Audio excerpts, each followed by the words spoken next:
A Hokage, 3 idiots, and a dog walk into a bar. Chapter 1.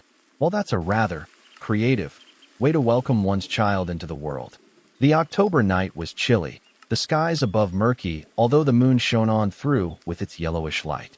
But despite the cool air that was about this night, Minato Namikaze, the fourth and currently active Hokage, was anything but feeling cool. He felt rather heated, but he was in all fairness engaged in combat at the moment. But that begs a rather pertinent question. Minato was nothing short of a legend, surpassing many who had come before him. Many other hidden villages actually have flee-on-sight orders issued, so that if any of their men saw Minato on the opposing side, their men had to turn around and run for their lives. So who could have a man like Minato heated, have him sweating? The nine-tailed fox, that's who. The Nine Tails, having been previously sealed in Minato's wife Kushina, was extracted and loosed by a Rouge ninja who had long since fled. The Nine Tails then went on a rampage through Konoha, but Minato was able to take it far away from the village. The reason why all of this had been happening is because Kushina gave birth to her and Minato's son that night. Their first child, Naruto they had named him, was scarcely an hour old, and already he had been given knowledge of just how dangerous and cruel the ninja world can be. Kushina was weak, not just from giving birth to Naruto, but also from having the Nine Tails extracted from her. That is something that, under normal circumstances, would actually kill the person who had a tailed beast extracted from them. But Kushina was made of some pretty tough stuff. She was still alive. Even so, the tough stuff that fueled Kushina had its limits. She knew she was going to die this night.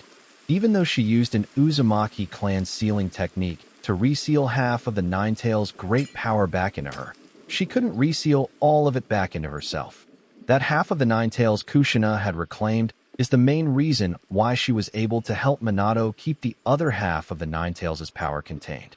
The Nine Tails itself was still there and still utterly giant, but it was a lot less giant than it was before Kushina resealed half of it back into herself.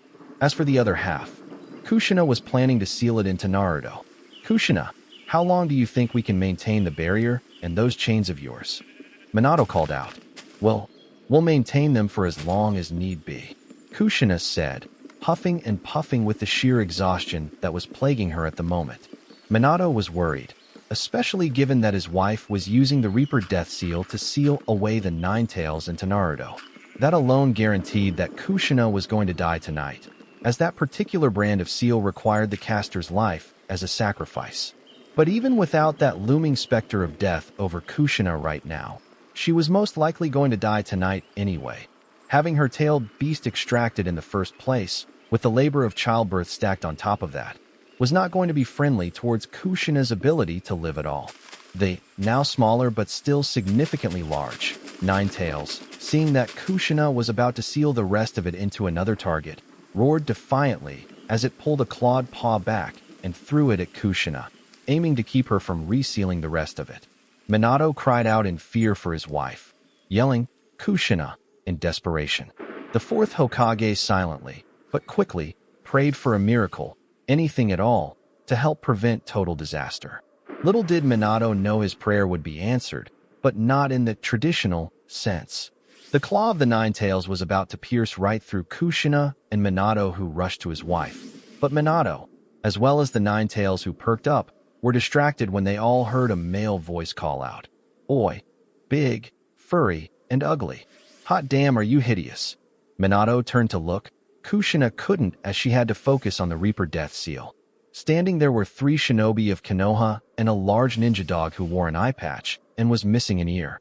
The first Konoha shinobi was a fair-skinned man about Minato's height and general build, with collarbone-length pink hair worn straight. He was outfitted as per what was standard for Konoha shinobi of the Jonin rank. The second Konoha shinobi was a woman who was at least half a head shorter. She had lightly tanned fair skin, scruffy chin-length brown hair, and red markings that resembled fangs on her face, one on each cheek.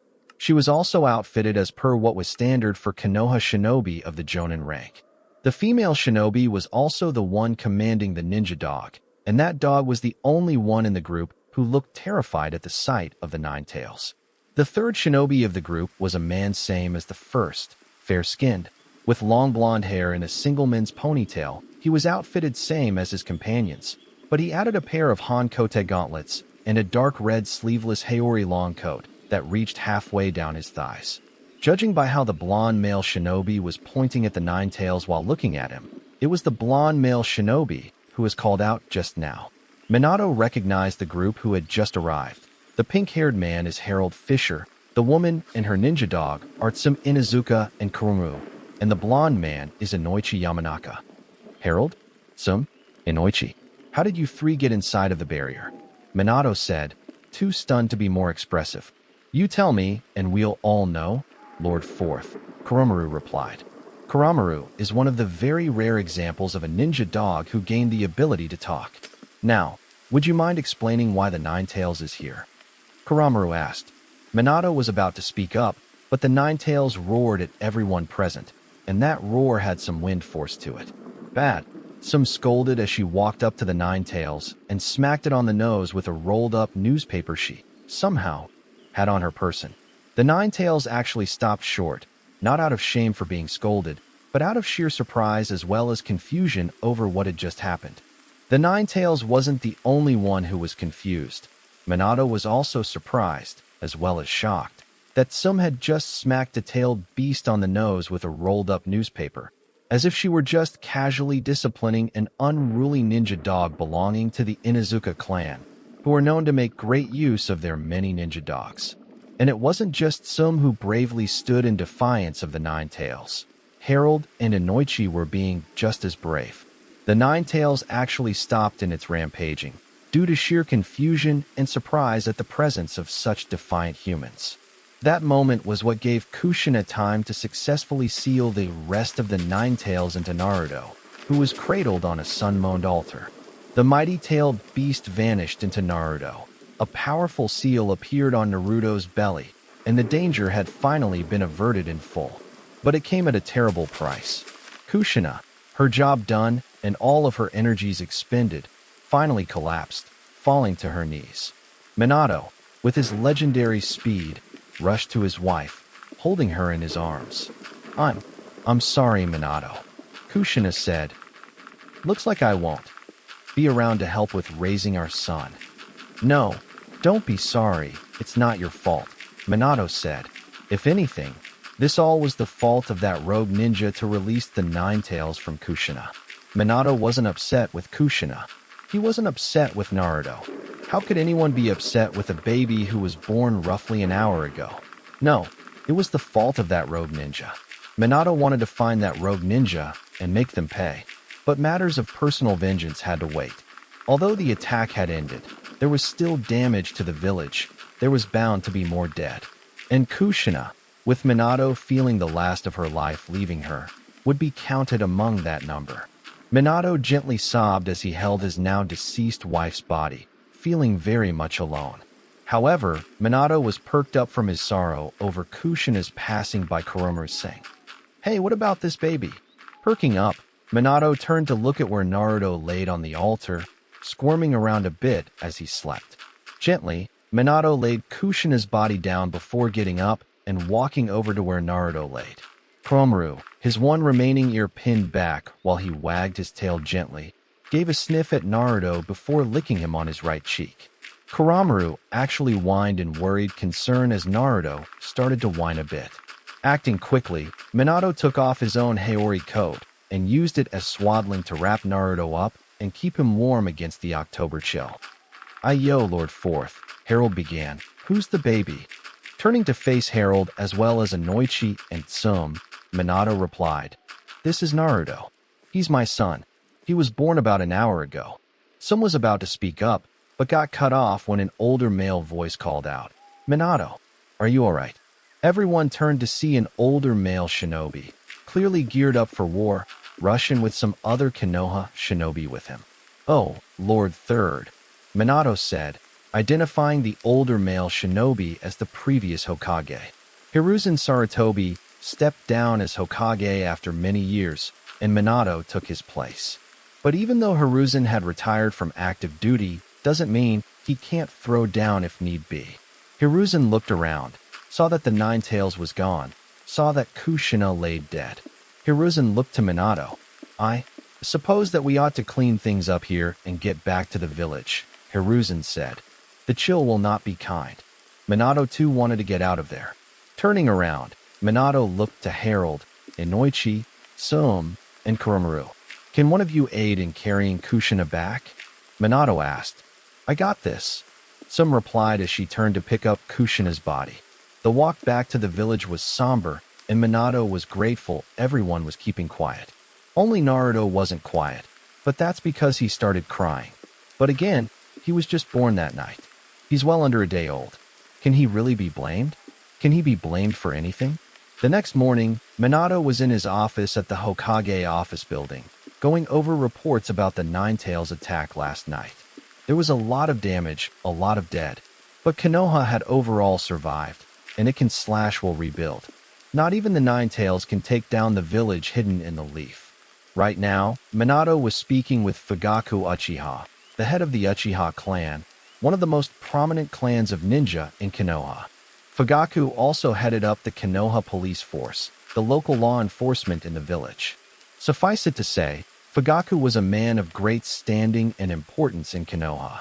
Fugaku, Minato began. I got it that the Uchiha clan did nothing to help fend off the Ninetales last night. That's rather worrisome. I don't suppose you can explain? We were ordered by Elder Danzo to focus solely on keeping civilians away from the area of battle, Fugaku said. We were doing just escort and evac. We weren't actually allowed to fight. That caught Minato's attention.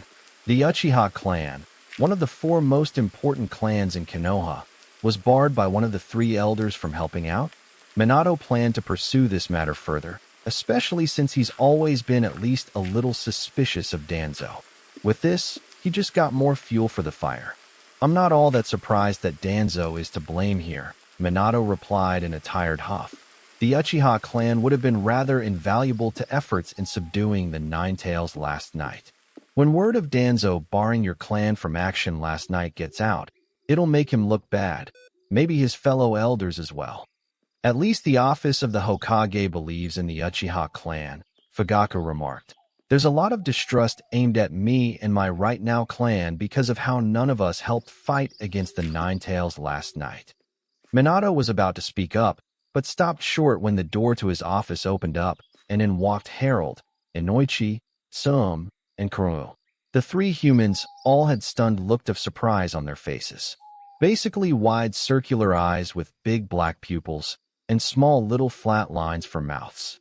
Arching a wry eyebrow, Minato asked, Are you three okay?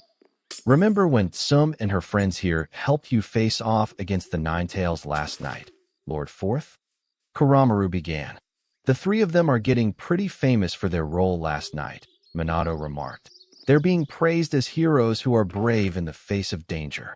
Yeah, well here's the thing, Kuramaru began to explain.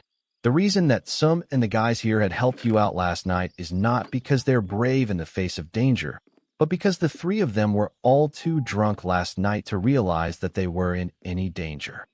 That makes a lot more sense for those three, Fugaku remarked casually. Wait a minute, Minato said. Harold, Inoichi, Sum, you three were all drunk last night when you helped me deal with the Ninetales? We were drunk out of our gourds, yes, Sum admitted. But we've sobered up and now recall more clearly what happened, Inoichi said. And boy, were we all surprised to realize that we had tangoed with the Ninetales and lived to tell the tale. Kuramaru said that Sum had smacked the Ninetales on the nose with a rolled-up newspaper, Harold remarked. I'm sorry she did what? Fugaku practically exclaimed.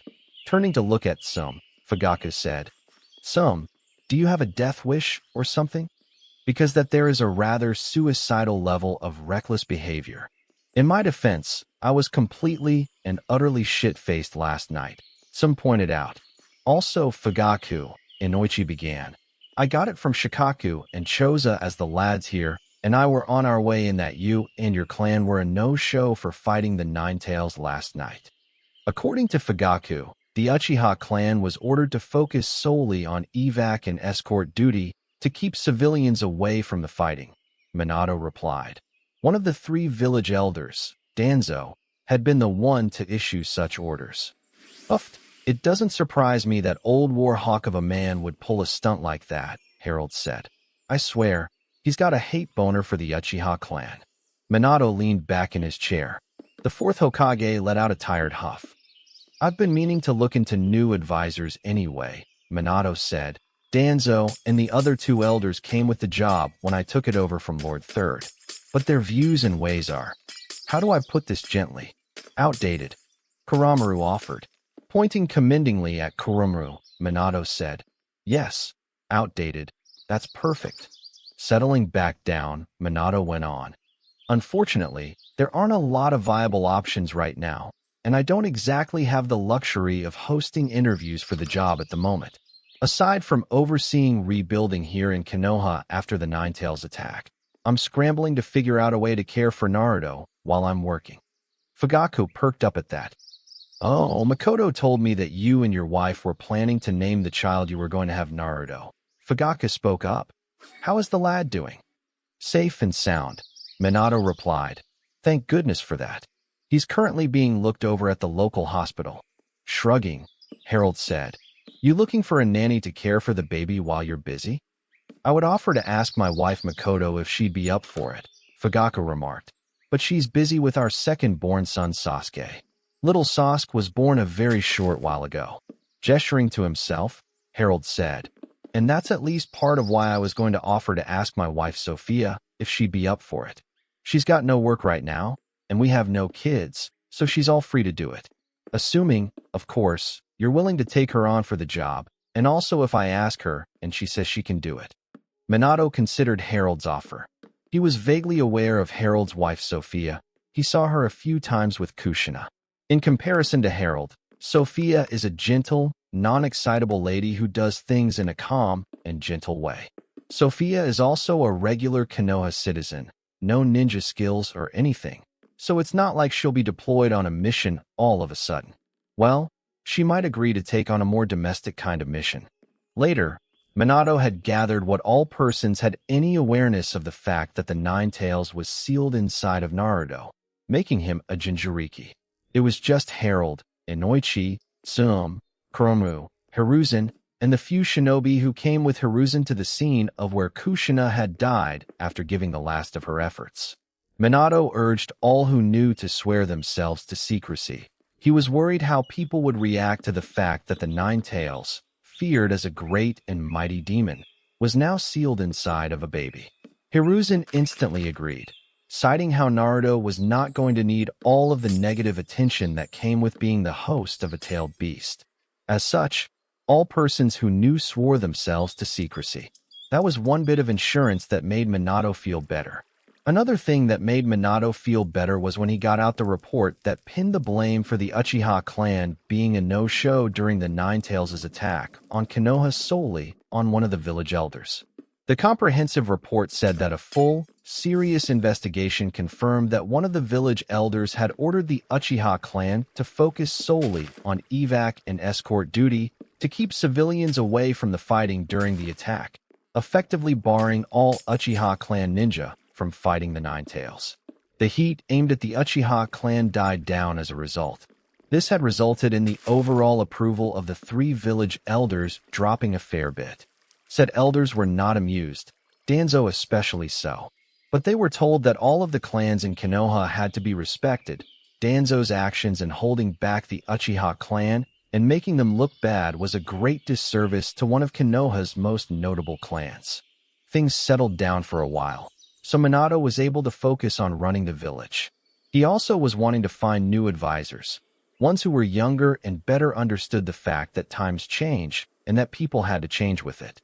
But he still had a lot on his plate, so for now the three village elders remained in their cushy positions.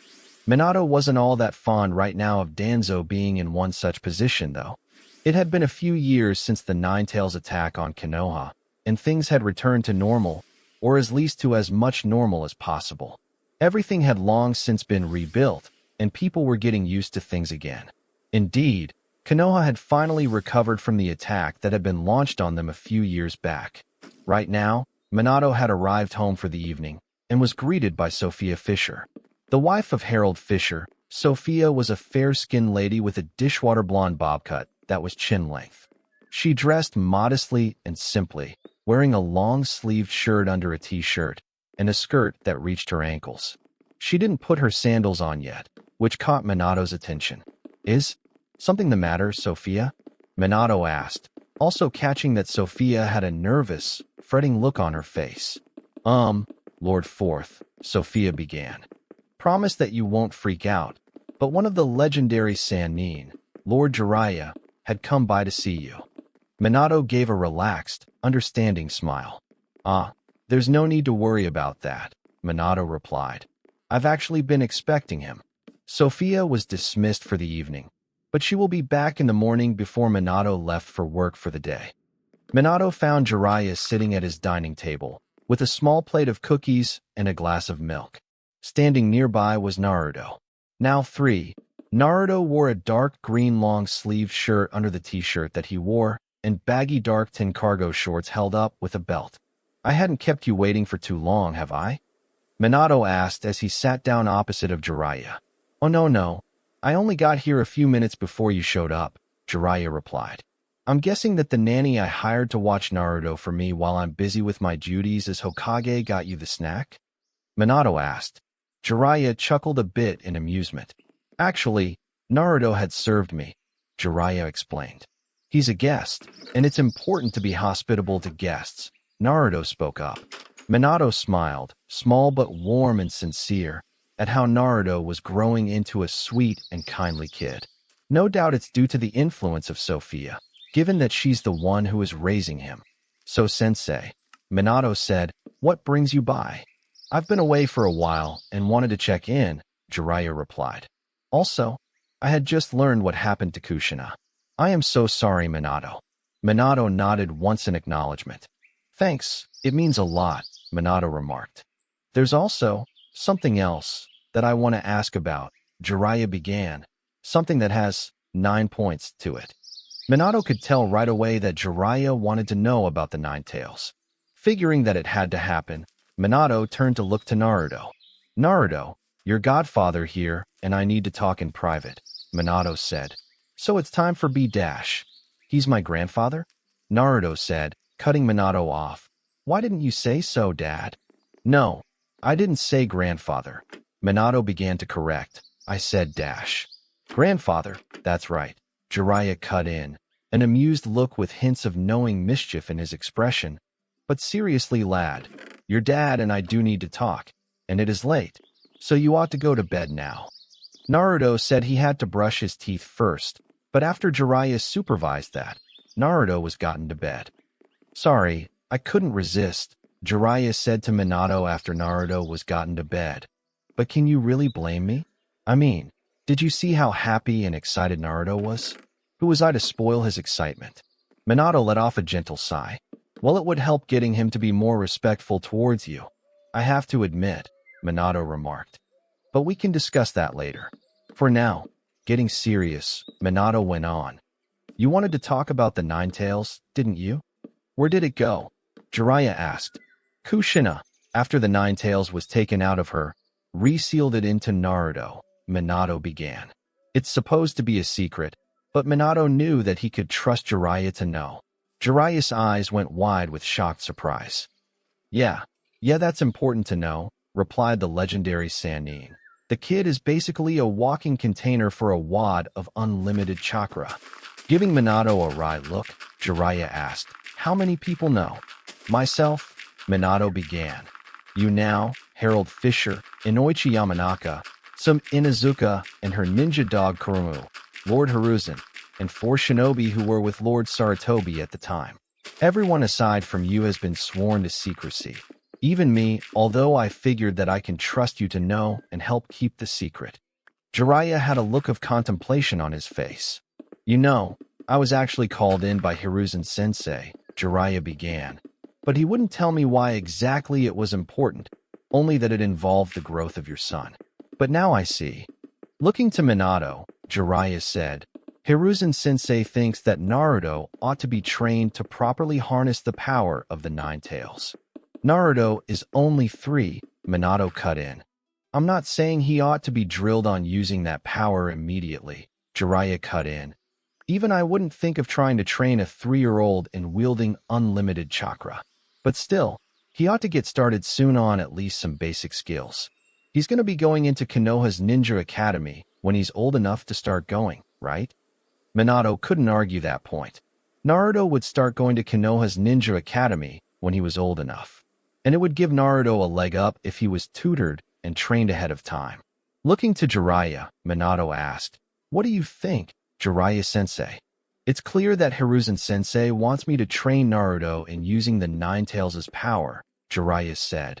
"And while I do agree it ought to be done eventually, I think that doing so right now would be way too much and way too soon. I was still going to offer to train and tutor Naruto, but we would start on the more basic stuff, like simple exercises and training and the like." Smirking in amusement, Minato said, "Well, given how Naruto had misheard me and as a result thinks that you're his grandpa, I think he'll be willing to listen to you. And I can't really think of anyone better for the job. But are you sure you're up for it?" Jiraiya blushed a bit. "Well, Jiraiya said, "I do, admittedly, need to lay low for a bit. I have been doing some research for the next Ika novel that I'm working on right now, and I had the bad luck of being spotted fleeing in a rush. Luckily no one got any good looks at me." Minato sighed in a resigned, knowing tone. "Jiraiya-sensei," Minato said. In addition to Sophia doing general care for Naruto, Jiraiya tutored and trained him in basic ninja skills. Naruto got a firm hold on chakra control. His control over his chakra sharpened and refined to the highest degree with the tree walking and water walking exercises that Jiraiya had him do. Jiraiya also got Naruto to master a few basic jutsus, like the substitution jutsu. Where Naruto fumbled for the first time, however, was the basic clone jutsu. After some trial and error, Jiraiya came to the conclusion that Naruto's fumbling of the basic clone jutsu was due to, surprisingly enough, the fact that Naruto had an utterly obscene amount of chakra. Even without the Nine Tails' chakra, which Naruto hadn't been trained in yet also he doesn't know about it, Naruto still had loads of chakra. Jiraiya, having deduced that Naruto's natural chakra reserves are due to his Uzumaki heritage, decided that Naruto may be able to more effectively wield a stronger form of clone jutsu that could handle Naruto's sheer amount of chakra. With permission from Minato, Jiraiya attempted to teach the Shadow Clone Jutsu to Naruto. The Shadow Clone Jutsu, the strongest form of the clone jutsu, and also a normally forbidden technique, ended up being mastered by Naruto in record time. In theory, Naruto could be passed by the academy right now and be made a genin, but Jiraiya felt Naruto ought to go through the academy proper anyway. There's a lot that Naruto can learn at the academy that simply cannot be learned by any other means. Mainly basic socialization skills. Naruto is a kid still, and he needs time to grow with others his own age and be socialized. Minato wholeheartedly agreed with Jiraiya that Naruto needed those non-ninja training benefits that the academy could provide. However, Minato was worried about how Naruto would get along at the academy. However, it would still be quite some time before Naruto would be able to enter the academy, so until then, he was tutored and trained by Jiraiya. Minato worried that Jiraiya might try to teach Naruto how to use the Rasengan, a technique of Minato's own invention. But Minato had heard nothing of the sort, which relieved him. He felt that Naruto was too young at the moment to be learning the Rasengan. Naruto still had so much to learn. But there would be other things that Naruto would learn about, not related to training and studying, mind you, but rather village politics news of the unsavory sort. Not exactly the kind of stuff that Minato would want his son to learn about, but it was stuff that Naruto was going to be learning about regardless. A procession from Kumo came to Konoha under a white flag, as peace talks between Konoha and Kumo were in effect. The hostilities looked as if they were going to be coming to an end, and to that end Minato was very much welcoming of it. However, unbeknownst to Minato, one of Konoha's own ninja was taking preventative measures due to a gut feeling that he had. Over at the Hyuga clan compound, Hiashi Hyuga, leader of the Hyuga clan, was speaking with his younger twin brother Hisashi while their respective kids, Hayashi's daughter Hinata and Hisashi's son Niji, were taking a break from sparring. As the two Hyuga men spoke, They were approached by a Hyuga clan young adult woman dressed as a maid. Lord Hayashi, the maid began. You're not going to believe this, but Harold Fisher is here and wishes to speak with you. He says he wants to ask you something very important. Hayashi arched a wry eyebrow. What in blazes does that goofball of a man want? Hayashi asked rhetorically before gesturing for the maid to go and bring Harold. A few moments later, and the pink-haired man himself showed up. You said you wanted to speak with me? Hayashi asked. Yeah, I just wanted to run something by you, Harold began. First off, you're aware of the fact that a delegation from Kyumo is here in Konoha for those peace talks, right? Nodding once, Hayashi replied, I'm aware of that, yes. And isn't Kyumo one of the foreign bodies who have been wanting to get a hold of the magic eyes that the ninja of your clan are known to have? Harold went on. Yes, Kyumo does have a history of desiring the Byakugan, Hizashi remarked. Where are you going with this? Have you guys taken any measures yet to make sure that Kyumo doesn't try to pull a sneaky sneak and snatch some of your clan's magic eyes while they're here in Konoha for the peace talks? Harold asked. I mean, what if they're using wanting to have these peace talks as a cover so they can come on into Konoha to do some dark shopping? Hayashi looked genuinely surprised that Harold had reasoned out such a theory, especially since it sounded rather sound. You think that Kyumo is trying to pull an act of perfidy in order to get the Byakugan? Hayashi asked. There's a word for Kyumo trying to pull a sneaky sneak on us. Harold replied. Hayashi, Hizashi began. Harold's theory and reasoning is rather sound, especially considering the fact that Kyumo's history leaves a lot to be desired. I suggest that we take some precautions to ensure the protection of the Byakugan while Kyumo is visiting in Konoha, just to be safe. Hayashi held a hand to his chin, wore a contemplative look on his face. We'll only need to up security for members of the Hyuga clan's main household, Hayashi said. There's no need to worry about those in the branch household, due to the mark all branch household Hyuga have. I got it that you got a daughter who's around the same age as my sister's daughter, Harold said. She may be an especially big target as a single grown man can easily make off with her. That being said, how's about we set a trap? It was the middle of the night at the Hyuga clan compound when a shadowy figure snuck into Hinata's room as the child laid sleeping. The shadowy figure scooped Hinata up, made their way out of the compound, and then tried to rush off. They clearly felt that they were home free, given that nothing had been tripped up. But then a bunch of shouting sounded out, and the shadowy figure was surrounded by a number of Konoha shinobi, some of which were Hyuga clan members. Harold was among the number, and he jumped up and did a spinning reverse kick that connected his right heel to the side of the shadowy figure's head. The shadowy figure spun, accidentally dropped Hinata, and then dropped himself. He laid prone on the ground as Hayashi walked up and yanked the shadowy figure's mask off.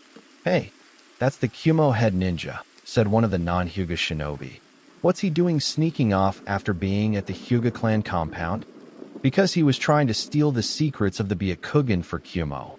Hayashi snarled as some of the other Konoha shinobi picked up the now revealed Kyumo head ninja and held him up, his arms firmly behind his back.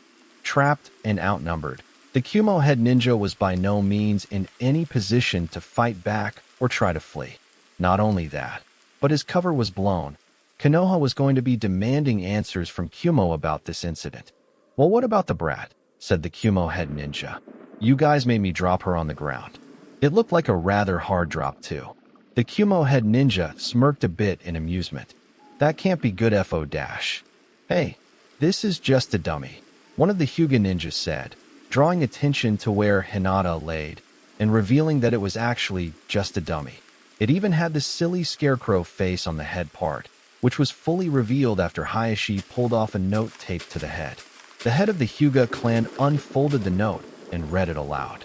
Dear Kyumo, Hayashi read aloud, get bent. Signed, Konoha. P.S. Fuck you. Turning to look at Harold, Hayashi said, This looks like your handwriting, Harold. Well, hey, my suspicions of Kyumo turned out to be valid, Harold remarked with a shrug. Hayashi considered Harold's words for a moment before shrugging himself. True, Hayashi said. The following morning, word of what Kyumo tried doing in Konoha, and while under the white flag of peace, got out. Minato, naturally, was pissed off, citing that he couldn't believe that Kumo would pull an act of perfidy like this. Harold was still amazed that there was a word for it to tell that Kumo was pretending to act in good faith with the intent to deceive, said good faith. What's more is that Konoha had proof, given that they caught Kumo's head ninja alive and had interrogated him.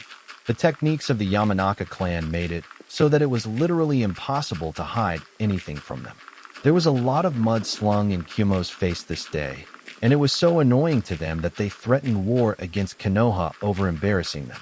In response to that, not only did Suna threaten to aid Konoha against Kumo in said conflict, but IWA also declared that they would join Konoha against Kumo. Suna and IWA aiding Konoha would make it a 3-on-1 conflict, and not even Kumo can stand up to that. Although it was clear that Suna and IWA were both hoping for some war profits from said conflict, they're both strapped for cash at the moment and saw aiding Konoha against Kumo's threats as a way to make a quick buck. Luckily, no war broke out, and Kumo was forced to eat some humble pie. Peace talks went through and remained effective afterwards, although it was clear that Kumo didn't like what had happened and was pissed that Konoha was calling the shots. It was after all of that when the Hyuga clan invited Harold back over. You had done a great deal for Konoha as a whole, a Hyuga clan elder said to Harold, but your actions had done a particularly great amount of work for the Hyuga clan specifically. Your gut feeling had not only helped to protect the secrets of the Byakugan, but it had also revealed and caught those who would steal said secrets. Shrugging, Harold replied, well, I just had a hunch upon seeing that Kumo group here in Konoha for peace talks, and remembering that Kumo is one of the foreign bodies who wants your clan's magic eyes. Can you blame me for being at least a little suspicious that Kumo was pretending to act all buddy-buddy with Konoha because they wanted to pull a sneaky sneak and steal said magic eyes your clan has? Also, I still can't believe that there's an actual word to describe what Kumo was trying to pull. You not only gave some jerks a big middle finger, but you had also saved one of Konoha's 4 great clans from suffering a terrible loss, Inoichi praised. Hopefully your actions there won't come back to mess things up in any way, Tsum said, with Kuramaru sitting on the floor next to where Tsum sat in a chair. Shrugging, Harold said, oh, I doubt it. Harold took another swig from his mug of beer. I think it's safe to say that there will be no serious consequences to me preventing Kumo from being able to sneak off with the Hyuga clan's magic eyes, Harold remarked, and that this will be the last that we'll have to hear of the matter. Harold couldn't have been more wrong. Hinata Hyuga was being harassed by a trio of mean kids, mostly because they wanted to make fun of her eyes. However, their bullying of Hinata was cut short when a whole swarm of blonde kids who all looked completely identical jumped in and scared the bullies off with their vastly superior numbers. After the bullies had all run away, the blonde kids all poofed away save for one. Are you okay? The blonde kid asked Hinata. Hinata, surprised, looked away while blushing out of embarrassment. Oh, I'll be fine, Hinata replied. Naruto was about to speak up, but a male voice called out, Lady Hinata, there you are. An adult member of the Hyuga clan, wearing a Konoha headband across his forehead, came running up to the scene. Who's the boy here? Asked the Hyuga adult. He saved me from some mean kids just now, Hinata explained, still blushing with a bit of embarrassment over a boy coming to her rescue. She also felt her heart racing a bit as she was thinking about the blonde boy who had saved her. At around that time, Sophia Fisher came jogging up to the scene. Oh, there you are, Naruto, Sophia said. Why did you run off? I heard a girl cry out in fright, so I ran to investigate, Naruto said. I saw a trio of bullies being mean to this nice girl here, so I chased the bullies off. Looking to Sophia, the Hyuga adult said, Oh, you're Harold Fisher's wife. We of the Hyuga clan still feel great gratitude towards your husband for how he had aided our clan a while ago. Looking to Naruto, the Hyuga adult asked, Is this boy here your child? Oh no, I'm the nanny hired to care for him while his dad's busy with work, Sophia explained. I was just coming to get Naruto and take him home. Oh yeah, Mrs. Fisher is a super sweet and nice lady, Naruto remarked before he held on to Sophia's hand and walked away with her, Sophia leading Naruto away. The Hyuga adult looked curious. Huh, I wasn't aware that Harold Fisher's wife was a nanny. I wonder who that boy's father is. Looking to Hinata, the Hyuga adult said, I'd best be getting you home as well, or your father will tan my hide. Okay, Hinata replied as she went back home to the Hyuga clan compound with the Hyuga adult. Hinata couldn't get Naruto out of her head. He came to her rescue, scared off those bullies, and brushed it off as simply wanting to do the right thing. He even had firm command over what looked like a very complicated-looking version of the basic clone jutsu. Naruto was brave, he was strong, he was confident. Hinata? Not so much. Hinata was a kind, gentle-hearted girl, and as such her father Hayashi wasn't entirely sure if she was fit to be his heir. She tried her hardest, but found herself unable to be serious in sparring against her little sister Hanabi. Not helping Hinata's nerves was the fact that she had Naruto on the brain. She not only wanted to be strong and confident like Naruto, she wanted to be with him. Was this what it felt like to be in love? But Hinata couldn't think of that business right now. She had to figure out how to prove herself to her father. She had to figure out how to overcome her nerves and stop holding back. As Hinata wandered around outside, she came across some Inuzuka and her ninja dog Kurama. Some was carrying a white paper bag that had good smells coming from it, clearly some form of takeout. Huh, a Hyuga clan child, Kuramaru remarked as he and Some both ran into Hinata. What's wrong, kid? Some asked. You look down in the dumps. Hinata looked a bit unsure, but she sighed. I'm just nervous is all, Hinata began, not sure exactly why she was spilling how she felt to a random woman and said woman's dog. I'm trying to prove myself in training to my father, but I'm unable to work up the nerve to get serious against my younger sister during sparring. There's also how there's this boy, and I can't get him out of my head, and whenever I think of him my heart starts racing and my face gets all red. A mix of earning daddy's respect and having a crush, Sim said. I can see why all of that would have your nerves shot up. Gesturing to herself, Sim went on. You know, if it's settling your nerves and getting calm enough to focus and be serious that you want, then allow me to offer a bit of advice, young lady. Perking up, Hinata asked, What is it? Sim reached into her white paper bag, pulled out what looked like a pork bun, and offered it to Hinata. Have a little snack, Sim offered. I find that whenever my nerves are acting up, eating a little snack helps to calm them back down. Oh, that makes sense, Hinata replied as she accepted the pork bun. Thank you for the pork bun, ma'am. It's actually a beef bun, Sim said. Same as a pork bun, but beef is used instead. Pork is too rich a meat for dogs. It'll make them sick and throw up. And us in the Inuzuka clan don't want to make our ninja dogs sick. Sim took out a second of what was revealed to actually be beef bun and tossed it to Kuramaru. The large ninja dog snapped it up with his powerful maw and ate it up almost instantly. Sim and Kuramaru said goodbye to Hinata, with Sim taking out a beef bun for herself and eating it as she and Kuramaru walked. Hinata turned to walk away, and as she did she ate the beef bun that Sim gave her. It did taste good, and eating it did help Hinata to feel a little better. Maybe that nice lady and her big friendly talking dog had a good idea going. Eating a snack whenever Hinata felt her nerves acting up might help her calm back down and keep her head in the game.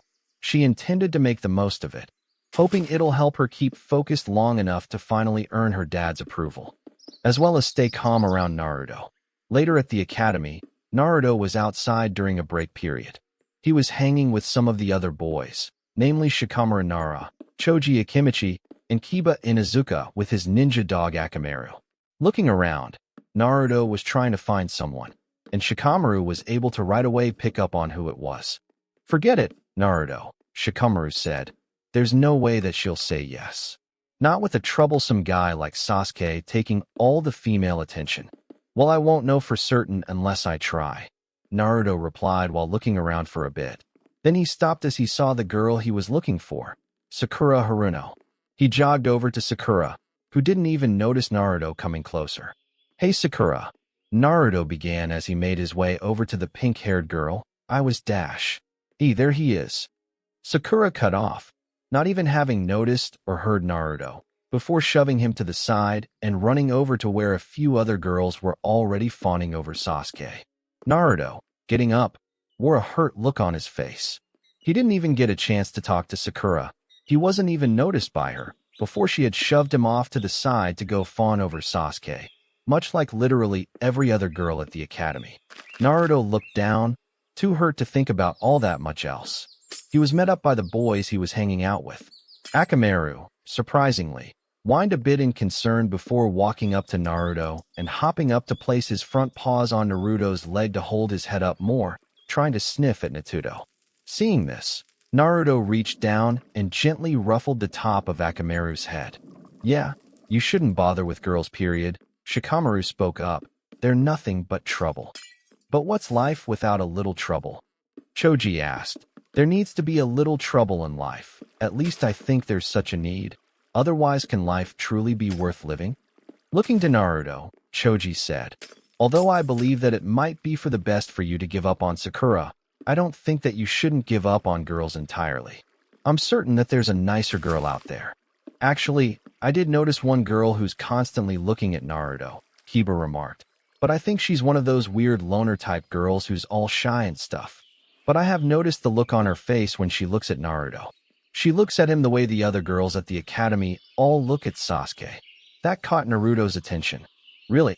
Naruto asked. Who? Naruto supposed that if Sakura truly was an impossible goal for him, then he should give up on her and try going after another girl. And if what Kiba said is true, then there is a girl at the academy who looks at Naruto the way the other girls look at Sasuke. A girl who looks at Naruto the way Sakura looks at Sasuke. Naruto would like to meet this girl. Later, the boys in Naruto's class were in a separate lesson. A special holiday in which boys honored their moms was coming up in Konoha, so the boys in Naruto's class were being led by their sensei, Iruka, in a special event. "Basically, boys," Iruka began, "you all are going to vote for the best overall mom that you all amongst you have." "Puffed. It ain't gonna be my mom, that's for sure," Shikamaru scoffed. "She is one mean and scary lady. I kind of have trouble with the idea of nominating my mom for that title as well," Kiba began. "Now don't get me wrong, she ain't scary like Mrs. Nara, but my mom is, crazy." Choji half guessed, half offered. Pointing his finger commendingly at Choji, Kiba said, "Yeah, that's it.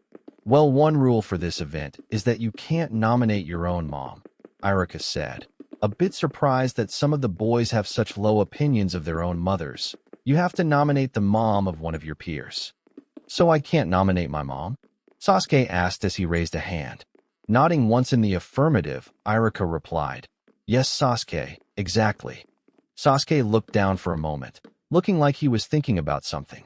After a few moments, Sasuke looked up and said, "Then I'd like to nominate Mrs. Akimichi." "Choji's mom?" questioned Shino Aburang. A lot of the boys in class were surprised, especially Choji himself. Nodding once in the affirmative, Sasuke said, "Well, she's a very nice lady. She's kind, warm, welcoming, nothing mean or scary about her dash. Choji's mom also lacks the crazy that my mom has," Kiba added. Nodding once in agreement, Sasuke went on. "Basically, Choji's mom has a lot of the same nice mom traits that my mom has. As such, I'm nominating Choji's mom." Say what you want about Sasuke unintentionally hogging the attention of the girls at the academy from the other boys. He is still a well-meaning and kind-hearted boy. Choji smirked in sincere amusement. "Thanks, Sasuke," Choji said. Iruka also smiled warmly. "Now that is a good way to put it, Sasuke," Iruka said. But he stopped short when he saw Naruto raise a hand. "Yes, Naruto?" Iruka asked. Lowering his hand, Naruto looked a bit nervous. Naruto said, "Can I nominate a lady who isn't anyone's mom, at least as far as I'm aware?" "Who do you have in mind?" Iruka asked. "Mrs. Fisher," Naruto began. "She's the lady my dad hired to look after me while he's busy with work. You said we couldn't nominate our own moms, and technically Mrs. Fisher isn't my mom.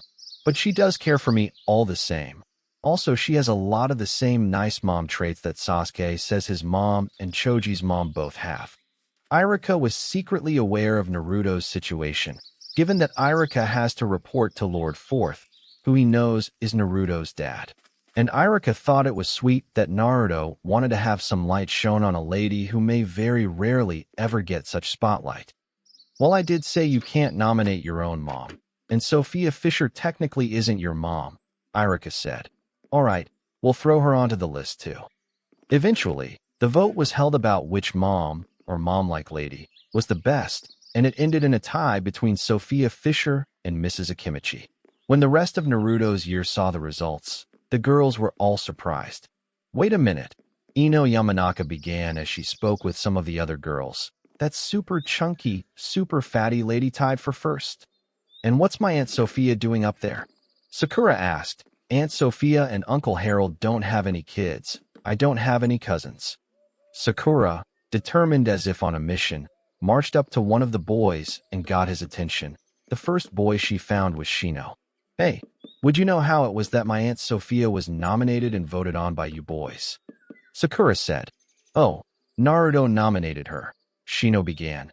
Apparently he knows her. What? Sakura nearly screamed.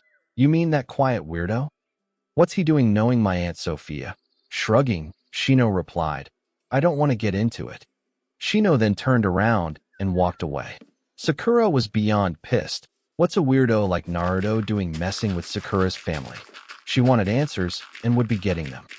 Later, Naruto was hanging out, talking with Shikamaru, Choji, and Kiba when the boys all heard the angry call of, Oi, Naruto. The boys all turned to look and saw Sakura come marching on up to them, with Ino tailing behind. Acting on instinct, Choji and Kiba moved to stand between Naruto and Sakura, while Shikamaru, seeing that trouble was coming, tried standing off to the side. Out of the way, boys, Sakura snarled. Naruto has some explaining to do. Not while you're clearly riled up, Choji said, firm in the face of Sakura's anger. Now explain yourself. What exactly did Naruto do wrong? He's harassing my Aunt Sophia. That's what he's doing wrong. Sakura spat while pointing an accusing finger at Naruto. Looking surprised, Naruto said, Mrs. Fisher is your aunt? Don't play dumb, you creep. Sakura barked. You knew the whole time. So what's your endgame, huh? What weird creepy thoughts do you have, Abo dash? What's going on over here? Iruka's voice cut in, making the kids all turn to see Iruka come storming on up. This creep is harassing my Aunt Sophia. That's what's going on, Iruka-sensei. Sakura said while pointing at Naruto. Arching a wry eyebrow in confusion, Iruka said, What do you mean? Naruto has not once been a bother to your aunt. Then how come he not only knows her, but knows her well enough to nominate her for that Best Mom contest? Sakura demanded. Iruka could see where a lot of confusion was happening. I think that a bit of a parent-teacher conference is in order, Iruka remarked. Later, Iruka had Naruto and Sakura sitting in an office, each of them in their own chair, while Iruka sat at the teacher desk in the room. After a few moments, the door to the room opened, and in walked Sakura's parents, Mom Mabuki and Dad Kazashi. Following in after Mabuki and Kazashi were Harold Fisher and his wife Sophia. Oh, sup lil dude, Harold greeted as he waved at Naruto. What's the beef with lil cherry bug there? Mr. and Mrs. Haruno, as well as Mr. and Mrs. Fisher, Iruka began. Sakura had started an altercation with Naruto earlier when she accused him of harassing her aunt. Naruto has never harassed me, Sophia said. Why, as a matter of fact, he's one of the sweetest kids that I know of. Then how is it that you know him, Aunt Sophia? Sakura asked, as well as why he knows you well enough to nominate you for some Best Mom contest that the boys in class had to do? It's weird and creepy that some weird, quiet kid knows my family so closely. Oh snap. I think we should have told Sakura so that there wouldn't have been any confusion, Harold remarked. Looking curious, Sakura said, Tell me what? Looking to his daughter, Kazashi said, Sakura, sweetie, your Aunt Sophia was hired by Naruto's dad to look after Naruto. Naruto's dad is a busy and important man, so he can't exactly afford to focus too much on Naruto at the moment. Wait, I thought that Naruto was an orphan, Sakura said, but he actually has a dad? But if so, who can Naruto's dad dash? I'm looking for Iruka. Minato spoke up as he entered the room. I wanted to ask him if the report about how things at the academy are going is, oh. Looking around, Minato said, I didn't walk in on anything important, did I? Lord Fourth, Kazashi exclaimed, clearly surprised to see the Hokage here, same as Mabuki and Sakura. Oh, our daughter had started some trouble with Naruto here. There's nothing to worry about, Kazashi assured Minato. Arching a wry eyebrow, Minato asked, what exactly did your daughter do to my son? Naruto is your son, Sakura exclaimed. Sakura was not expecting Naruto, the weird, shy, quiet boy who gets surprisingly good grades in all of his subjects at the academy, to be the son of the Fourth Hokage. She's actually rather surprised that this info isn't widely known. As a matter of fact, Sakura had to ask that. Wait, how come you being Naruto's dad isn't widely known? Asked Sakura as she looked up at Minato. Safety reasons and the like, Minato replied. It's also why Naruto is using the Uzumaki name, as opposed to my last name of Namikaze. Uzumaki is the maiden name of Naruto's late mom. Oh, as a side note, I'd really like it if you kept everything you heard and learned here a secret. Sakura, keep everything you've learned and heard here a secret. That's an order, Mabuki said to her daughter in a firm tone. Sakura nodded obediently. Well, ninjas are supposed to be good at keeping secrets. It's part of the job, Sakura replied, right? Nodding once, Minato said, yes, that's a good way to see it. So Naruto's mom is gone, Sakura said, looking and sounding guilty. And that's why Aunt Sophia is taking care of him. Sakura had thought Naruto to be a creepy weirdo trying to inch in on her family, but now she knows that the reason her aunt is caring for him is because his real mom had died, and his dad, who is the Hokage, is clearly a very busy man, thus he does not have a whole lot of time for Naruto. That probably makes Naruto feel kinda lonely. One parent dead, and the other constantly busy with work. No wonder Naruto had latched onto Aunt Sophia so much. Sakura felt rather bad now, realizing that she had been hasty and mean to Naruto over nothing. The adults could all see that Sakura was now regretting her actions.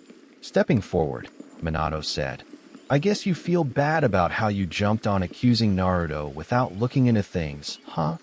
I just thought he was bothering my family. Sakura said, I had no idea what things were like for him. Looking to Minato, Sakura asked, you still see Naruto regularly, right? Of course I do. I'm not at the office all day, Minato replied. And you make sure that Naruto knows that you love him, right? Sakura asked. Of course, Minato replied. Why wouldn't I dash? You're his dad, Sakura said. You need to be there with Naruto as much as you can. I know that I would be really upset if my dad wasn't there with me as much as possible. Minato, looking a bit surprised, chuckled a bit after settling back down. Wiser words haven't been spoken, Minato replied. And you do have a point on how I have a need to make sure that I make as much time as possible for Naruto. Minato looked to Kazashi and Mabuki. Your child is a lot more empathic and caring than some other persons I know, but they shall go unnamed for the time being, Minato said. You two have raised a good child. Oh, thank you, Lord Fourth, Mabuki said as she and Kazashi bowed their heads to Minato. Things were eventually settled, and Sakura properly apologized to Naruto. Irika, for his part, was glad to see that the matter had been settled. He didn't want any more trouble at the academy, at least if he could help it. Sometime later, Sum was out and about walking Kuramaru. She let Kuramaru go on ahead while she bought some teriyaki kebabs. All of the meat in the kebabs was beef, so it was safe for consumption by canines. And she had just gotten the kebabs for herself and Kuramaru when the talking ninja dog himself came trotting back over, a cautious and mildly confused look on his face. Sum, Kuramaru began, getting Sum's attention. Relax, you'll get your kebabs soon enough, Sum replied. I hope that you like teriyaki. That's not what I was going to ask about, Kuramaru remarked. Sum arched a wry eyebrow out of curiosity. Then what is it? Sum asked. Do you remember that Hyuga girl that we had talked to a while ago? Kuramaru began, the shy, nervous one fretting over trying to earn her father's approval, as well as worrying over a boy that she has a crush on. Sum, had no idea where this was going. She remembered the girl that Kuramaru was talking about, but she had no idea why Kuramaru was bringing her up now of all times. Yeah, I actually do remember that girl, Sum said. I told her that she could settle her nerves if she had herself a bit of a snack, like when I do when I'm in such a fretting mood. What's your point? Now, don't get me wrong, Kuramaru went on. I know that you had honestly meant well when you gave that advice, and that you were also acting wholly in good faith. Still confused, Sum said, your point? I had just seen that your advice, Kuramaru remarked, though honestly well-meaning and given wholly in good faith, ended up having some unintended consequences. Unintended what now? Sum replied. Kuramaru led Sum over to a fenced-in public park where a bunch of kids from the academy were playing around. It was a day off for them. Kuramaru pointed Hinata out to Sum, and upon seeing Hinata, Sum could tell that the girl obviously had some rather bad issues with nerves, and that she had tried to solve said issues solely with the advice Sum had given her. Hinata had a notably round and soft-looking face. Her arms and legs looked plump and jiggly, and she had quite the belly. Sum only saw the front of Hinata, but she was willing to bet that the Hyuga girl had a seat comparable to the rest of her. All of this, however, leads to one rather undeniable and rather surprising development that neither Sum nor Kuramaru could possibly have seen coming. Hinata is now rather fat. Sucking in a cringing breath, Sum said, I guess that the girl must have had more issues with nerves than I could have guessed. Sum took another look at where Hinata stood before turning to look back at Kuramaru. A casual glance suggests that the girl weighs double what Cho's son Choji weighs. Sum remarked, I did not mean for this to happen. I know, Sum, Kuramaru replied. You were honestly just trying to help the poor girl with some well-meaning advice to help her with settling her nerves and remaining calm. It's just that the girl must have had a lot more issues with nerves than either of us could have anticipated. Sum and Kuramaru turned to look back at the park, and they saw Hinata cheer as Naruto scored a point in some sports game that the boys were playing. The boys took a break from the game, and Naruto went to where he had his bag, picked it up, and walked over to Hinata. Sum and Kuramaru couldn't make out what Naruto said, but they did see him pull a wrapped snack cake out and offer it to Hinata. Given the way they saw Hinata blush and smile, Sum and Kuramaru figured it that Naruto is the boy who Hinata has a crush on. To Naruto's credit, he's being kindly towards Hinata, showing no hint of being bothered by how she's notably chunky. Well, good on Lord Fourth's kid, being nice to that Hyuga girl. Sum remarked. You know, we probably ought to do something, Kuramaru said. Looking confused, Sum replied, What do you mean? Gesturing with his head, Kuramaru went on. We ought to do something to deal with how that girl had gained a lot of weight due to her taking your advice way too far. Dismissively waving a hand, Sum said, Puffed, so the girl is chunky. Big whoop. Cho's son is chunky, but there's no issue there. Choji is a member of the Uchiha Clan, Kuramaru pointed out. He kind of has to be plus-sized. Oh, relax, Kuramaru, Sum said. This is just a kid thing. I'm sure of it. Arching a wry eyebrow with the only eye not covered, Kuramaru asked, Are you sure? Nodding once in the affirmative, Sum said, I know I'm sure. Trust me when I say that this little development here isn't going to have any sort of impact on things here in Konoha as they go on. Sum couldn't have been more wrong. Minato was in his office at the Hokage office building, handling some light morning paperwork, when the door to his office was opened. Looking up, Minato saw a lady working at the office building lead in Fugaku Uchiha.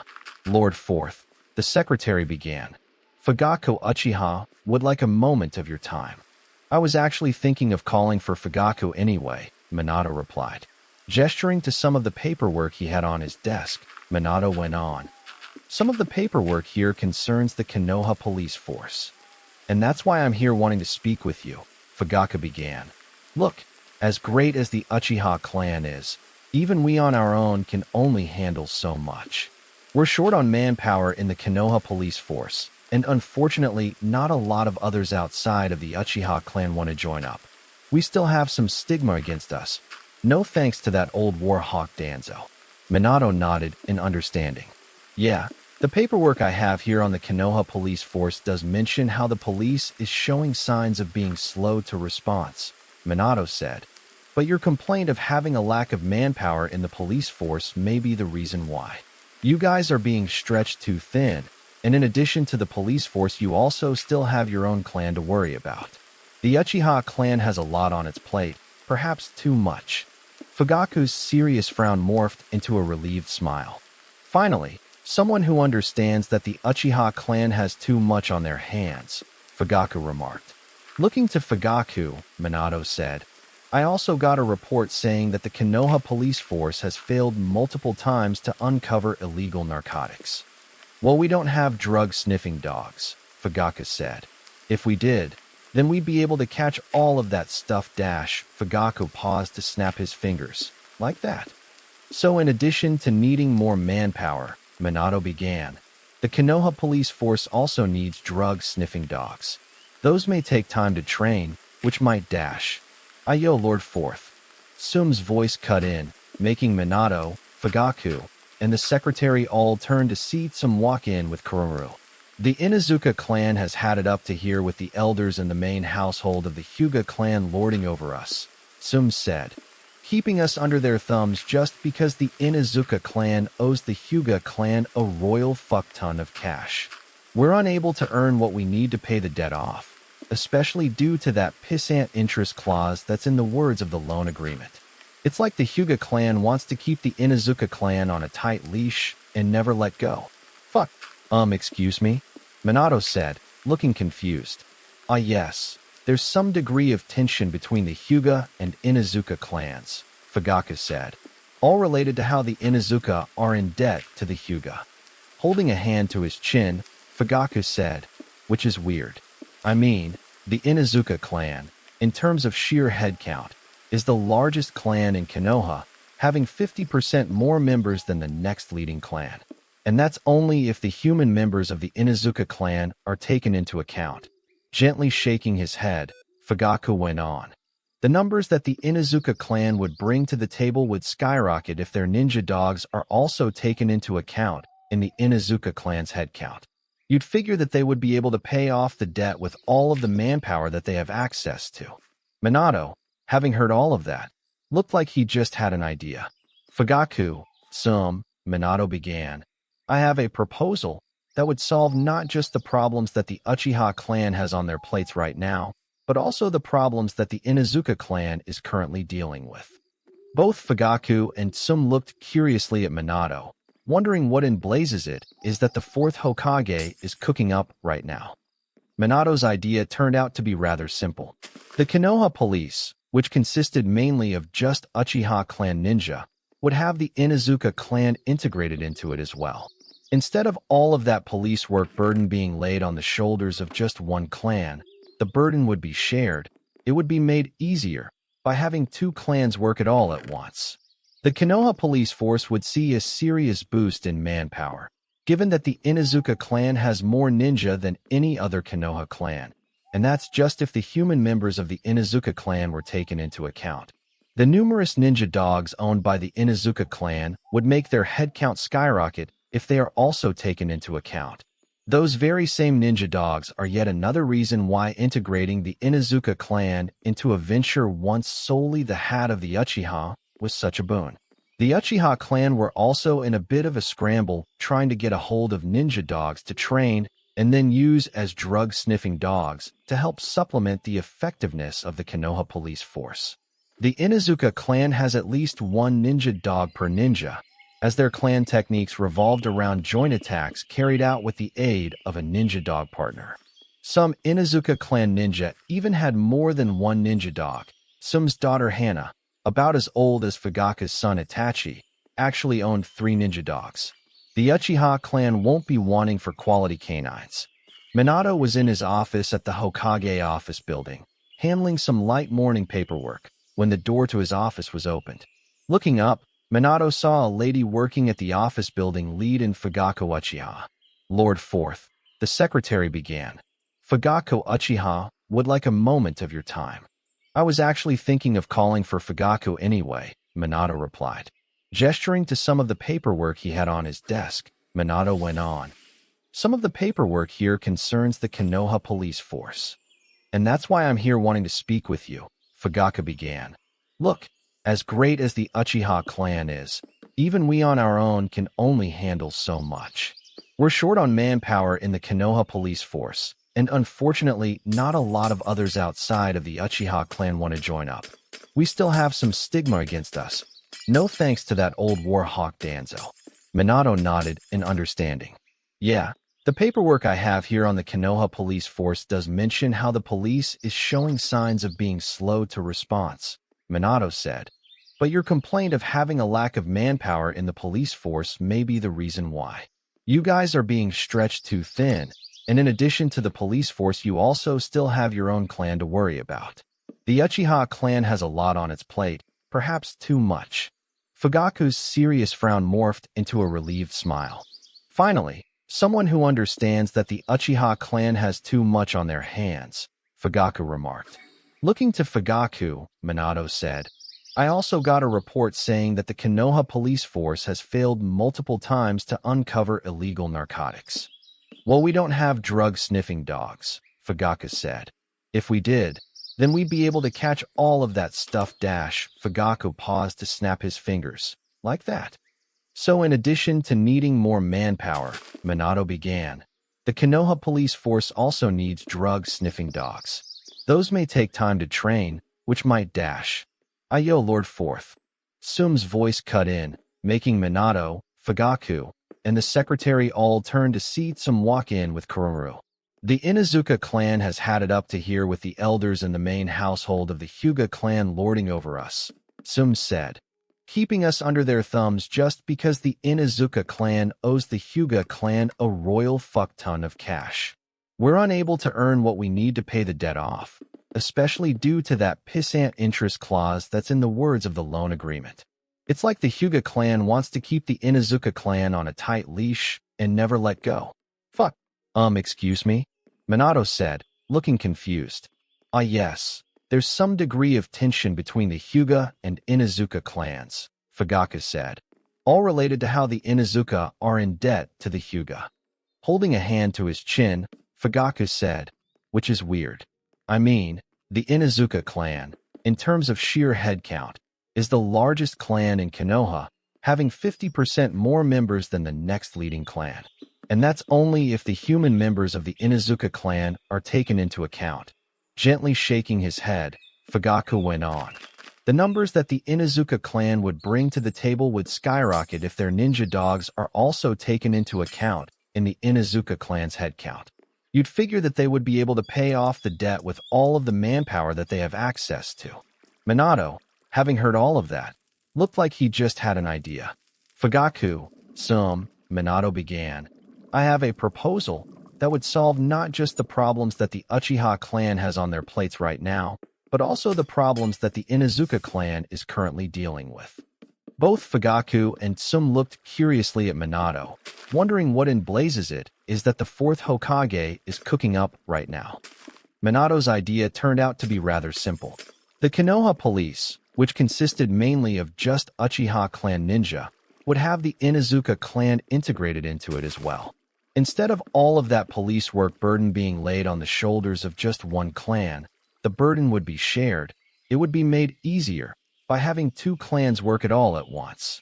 The Konoha police force would see a serious boost in manpower, given that the Inuzuka clan has more ninja than any other Konoha clan, and that's just if the human members of the Inuzuka clan were taken into account. The numerous ninja dogs owned by the Inuzuka clan would make their headcount skyrocket if they are also taken into account. Those very same ninja dogs are yet another reason why integrating the Inuzuka clan into a venture once solely the hat of the Uchiha was such a boon. The Uchiha clan were also in a bit of a scramble trying to get a hold of ninja dogs to train and then use as drug-sniffing dogs to help supplement the effectiveness of the Konoha police force. The Inuzuka clan has at least one ninja dog per ninja, as their clan techniques revolved around joint attacks carried out with the aid of a ninja dog partner. Some Inuzuka clan ninja even had more than one ninja dog. Sum's daughter Hana, about as old as Fugaku's son Itachi, actually owned 3 ninja dogs. The Uchiha clan won't be wanting for quality canines. What ended up being especially fortuitous for the Uchiha clan was the fact that some of the Inuzuka clan ninja dogs already had drug-sniffing training. The ninja dogs already with drug-sniffing training actually exceeded the minimum base number the Uchiha clan needed to have ready, so they were able to integrate drug-sniffing dogs into the police force right away. As for the Inuzuka clan benefiting from this deal, they got an additional source of income, which will allow them to finally escape debt. The Inuzuka clan's debt to the Hyuga clan was actually bought by a joint team of the Uchiha clan and the office of the Hokage, and the debt was kept at a flat amount with no tricky interest business to speak of. This integrating of the Inuzuka clan into the Konoha police force had the dual benefit of not only earning the office of the Hokage further gratitude from the Uchiha clan, but the gratitude and respect of the Inuzuka clan. Fugaku and Tsum were among the many Konoha shinobi who saw Minato as a man that they would follow to hell and back. Minato had a feeling that he'll be needing all of the support that he could get in the future. Later on at the academy, Sasuke was in a pretty good mood. After all, there was a girl who was attending the academy who actually caught his eye. A cute, kind girl who had in her many of the traits that Sasuke felt made her, well, a great girl. He intended to talk to her, tell her how he felt about her, then ask her if she would like to go out with him. Eventually, Sasuke found the girl in question, although he saw her from behind while she was talking to Kiba Inuzuka, with his ninja dog Akamaru standing next to him. Sasuke approached, arriving just in time to hear Kiba say to the girl, "So yeah, I'm sorry that my mom had taunted your grandpa a little bit after my clan had escaped being in debt to your clan." "Oh, my father was rather unamused with how the elders of our clan were trying to keep your clan in debt to us," the girl replied. Excuse me," Sasuke spoke up. Kiba perked up, as did the girl he was talking to. She turned around and showed herself to be Hinata Hyuga. "Oh, you're that Sasuke guy," Kiba began. "Is there something either of us can help you with?" Hinata asked, looking curious. Sasuke cleared his throat before speaking. Hinata, right?" Sasuke began. "Listen, well, that is to say, As Sasuke fumbled, Kiba, a dawning look of realization on his face, couldn't help but crack an amused smirk. "Oh, don't tell me that you're trying to confess to Hinata," Kiba said, looking like he was trying to contain some laughter. Unable to hide his blushing, Sasuke said, yes." Hinata was surprised, but she was able to regather herself. "Oh, that's very flattering, Sasuke," Hinata replied. "Honest. But I already have another boy who I'm in love with, and he's actually showing that he likes me in return. I'm really sorry." Sasuke, though feeling crushed, nodded once and accepted the response. "He must be one stand-up guy," Sasuke remarked. "It's Naruto," Kiba spoke up. Sasuke knew who Naruto was. Although Naruto was a quiet and reserved boy who was kind and regularly showed politeness, all of that belied how Naruto was sharp as a kunai at studies, as well as how he already had a number of jutsus down pat. Naruto was also the only person who had been able to beat Sasuke at sparring. Their record against one another was about even. Even though Sasuke failed to get Hinata, in a way he still felt satisfied. After all, he saw Hinata as a top-quality girl, and as such she deserved the best. If it wasn't Sasuke, then it was going to have to be Naruto. Sasuke saw no other student in his year at his own level aside from Naruto. The perfect person to measure himself against. Naruto kept Sasuke sharp as Sasuke wanted to be the best. To Hinata, Sasuke said, "Yeah, Naruto is a great guy. I bet you'll like being with him." Hinata nodded once in thanks to Sasuke. "Thanks," Hinata replied. "You know, Sasuke, it's quite obvious that a lot of other girls here at the academy like you. I bet you'll have no trouble getting one of them to want to go out with you." Sasuke nodded in acknowledgement, thanking Hinata for the vote of confidence. But there was no other girl at the academy like Hinata. She was kind, gentle, warm, welcoming. All of the other girls at the academy were more sharp, competitive. They fought argumentatively amongst one another, not exactly appealing to a boy of Sasuke's age. There was no other girl at the academy like Hinata. Ino Yamanaka couldn't believe it.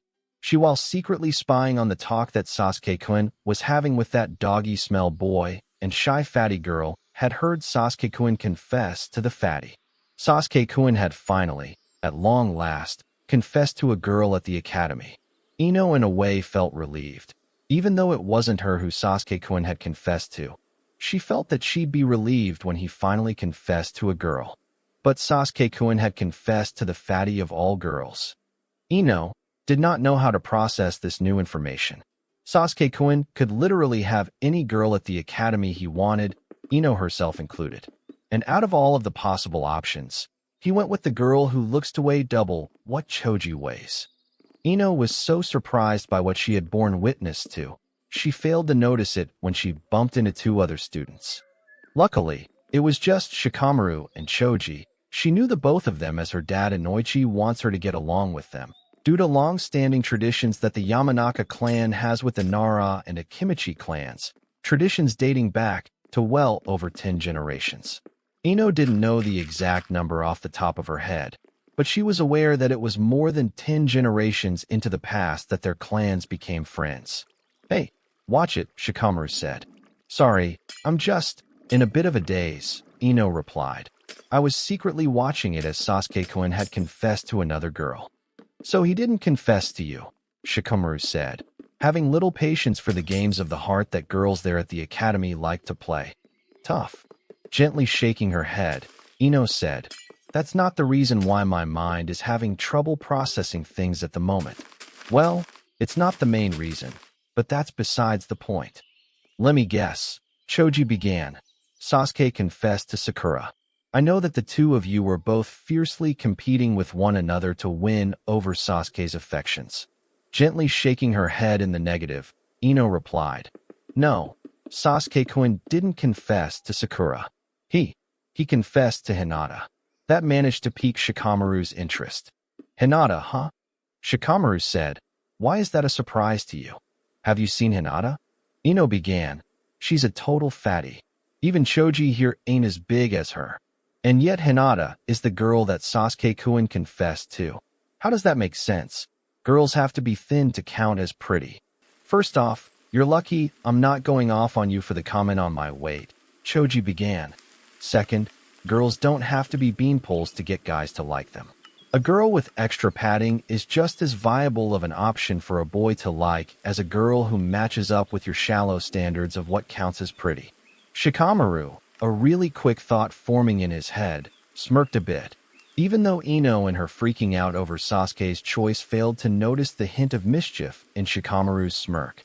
"You know, Ino," Shikamaru began, "when us boys had to do that event for the mom holiday where we voted on who's the best mom, it was Sasuke who had nominated Mrs. Akimichi."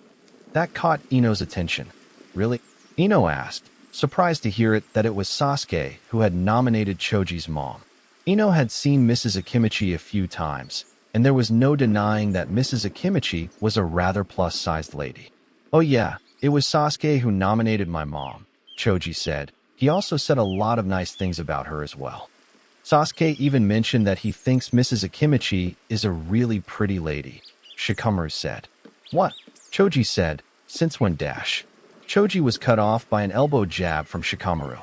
"You'll have to forgive Choji, he's still a little bit embarrassed that Sasuke had said that his mom is a really pretty lady," Shikamaru went on. Choji was able to tell that Shikamaru was lying to Ino, but he wanted him to go along with it for some odd reason. "Yeah, never thought I'd hear Sasuke of all boys say my mom is pretty," Choji said, wondering where Shikamaru was going with this. Ino was shocked. Sasuke-kun, the boy all of the girls at the academy liked, not only confessed to Hinata, who was rather chunky, but also remarked positively about Mrs. Akimichi, who has a lot of extra padding. So he actually said that?" Ino said. "Yeah, he did," Shikamaru said, "which ought to be a sign that you don't have to follow whatever conventional standards say boys will like in girls, because not all boys have the same opinions." Ino silently nodded once before taking off. After Ino was gone, Choji whispered to Shikamaru, "Why did we lie to her?" "To get her to stop being so shallow," Shikamaru replied flatly. "I'm tired of her always harping on about appearances when the three of us are forced to get together." Besides, you said that you don't like her harping on you over your weight, right? This ought to get Ino off of your back. Choji considered Shikamaru's words for a moment before he ultimately agreed with Shikamaru. Heh, that's a valid point, Choji said. You've got to be some sort of genius, Shikamaru.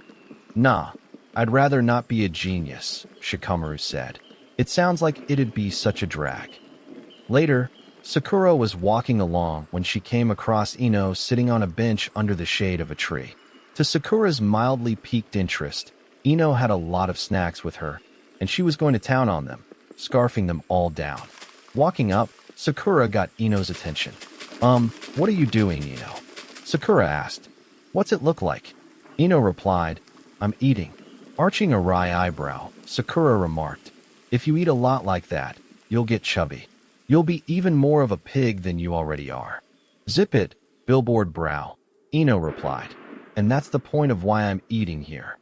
Sakura looked surprised. You're trying to get chubby? Sakura asked why. Letting out a sigh, Ino said, You're far from the first girl here at the academy that I have had to explain this to. You may not believe me at first, but you'll have to bear with me. Go on, Sakura said, a suspicious, monotone look on her face. Why are you stuffing yourself? I have full reason to believe, Ino began, that Sasuke-kun, believe it or not, likes bigger girls. What? Sakura's response was so flat, it didn't even sound like a question. Seriously, Ino went on. First off, Sasuke-kun had finally confessed to a girl earlier, and it ended up being Hinata of all girls. She ended up turning him down, which is also a shocker, but still. Hinata? Sakura questioned. Sakura is aware enough of Hinata to know she's a nice girl. Also, Sakura knows that Hinata has feelings for Naruto, and Naruto has started to show feelings for Hinata in turn. Sakura also couldn't deny that Hinata was, well fed.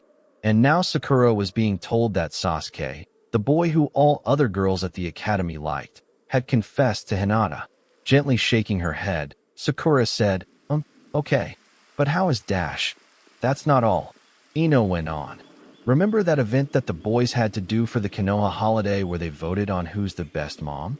Sasuke-kun was the one who had nominated Mrs. Akimichi. I had also heard that Sasuke-kun had said that Mrs. Akimichi is a pretty lady. Sakura was even more surprised. She had seen Choji's mom once, and never before or since had Sakura seen a woman with so much extra padding. Sakura said, Sasuke-kun said that Mrs. Akimichi is a pretty lady. Hinata is a bigger girl. Ino said, Mrs. Akimichi is a bigger lady. Sasuke-kun showed interest in the former and called the latter a pretty lady. What more evidence do we need? Sasuke-kun, as shocking as it may be to realize, likes girls who are chubby. The evidence did make sense. Sakura was rather surprised to learn that Sasuke had a type, and it was bigger girls. Sakura did not know what to make of that, but there was one thing that she did know, however. I need to go get something to eat, Sakura said as she tried to excuse herself. I'm suddenly feeling rather hungry. Glaring at Sakura, Ino said, I'll still be the first to get Sasuke-kun. Good luck with that, Sakura said challengingly before turning around and taking off. Sometime a long time later, it was late afternoon when Minato, accompanied by Shikaka Nara and a few other notable jonin of Konoha, were walking back to the village, having returned from a meeting in another land to discuss a possible peace treaty with said land. I think that those talks went smoother than expected, Shikaku remarked. You really think so? Minato asked. Before Shikaku could speak up again, he was cut off when the voice of Inoichi called out, Oi, Lord Fourth. Shikaku. The ninja all turned to see Inoichi come jogging up to them, actually going through the front gates into the village proper for Konoha to meet Minato and company outside of the village. Shikaku saw the urgency in Inoichi's movements, heard the urgency in Inoichi's tone, could see the urgency in Inoichi's expression. What's wrong, Inoichi? Shikaka said, What happened? Something that I'm pretty sure that Lord Fourth ain't gonna like, Inoichi replied. Minato was already on alert. What happened? Minato asked. Yes or no, Inoichi began. Did you approve of the sequestering of the whole of the Uchiha clan into a remote far corner of the village? What? Minato exclaimed. Whose bright idea was that? How could Lord Third permit that while I was out? While Minato was out of the village, Hiruzen was serving as the substitute Hokage, given he was the best option for the role. But then again, he had actually served that role full-time before stepping down and stepping into retirement. Ah, so you did not approve of that, Inoichi replied. Hell no, I would never approve of that, Minato said. Now who's the idiot who's trying to keep the Uchiha clan sequestered off and socially isolated like that? After a thorough investigation, Minato learned that the order for the relocation of the Uchiha clan in Konoha not only came straight from Danzo directly, he also oversaw the move personally. This had raised the discontent that the Uchiha clan felt towards the government of Konoha, and it wasn't just the Uchiha clan who were pissed off. The Inuzuka clan also got pissed off by the move, as they're developing a close relationship with the Uchiha clan, partly due to how the two clans now effectively share the Konoha police force. Additionally, when the report on Minato's investigation went out, a lot of the current discontent in Konoha was aimed at the village elders, Danzo in particular. Minato, with Inoichi and Shikaku both accompanying him, personally visited the Uchiha clan at their new clan compound, the old one having already been used for other things and couldn't be changed back. Minato had personally apologized to a selection of the Uchiha clan's top names, including Fugaku, saying that the relocation of the Uchiha clan was not at all approved of by Konoha's government. Well, it was approved of by at least part of Konoha's government, Fugaku said. The village elders still hold positions of power and authority within the village. Enough so that Danzo was able to order, and have carried out, the relocation of the Uchiha clan within the village. Minato could hear the hurt in Fugaku's tone. Fugaku was feeling hurt by what he saw as Konoha trying to cage up the Uchiha clan. It was the village betraying one of its most prestigious clans. Minato could see Fugaku feeling that way. He couldn't blame the man for feeling hurt, especially after what all the Uchiha clan had suffered due to the government of Konoha. A government that was partly controlled by a trio of elders who were still in power in the village, had been ever since the reign of the previous Hokage. Minato could tell that there was a need for change in Konoha. It needed to get with the times. And the elders, all of them not only out of touch with the times, but also showing signs of no change, and at worst even refusing to change, were not good for Konoha's continued progress and growth. Well, you aren't the only one who isn't amused with the elders, Minato said. Their approval ratings have been dropping over the years. I've been meaning to dismiss them for quite some time now and get a new trio of advisors who are more in touch with how Konoha is today, so that Konoha isn't held back by outdated and old-fashioned views. However, I haven't had the time, nor have I found suitable replacements for the elders. Minato then gently shook his head. But this latest brazen act of Danzo's proves that Konoha can't wait for the necessary change, Minato went on. Although this latest offense is mostly on Danzo, the other two elders are just as bad. They're out of touch with how things are nowadays. They're bogged down by prejudice and old-fashioned views.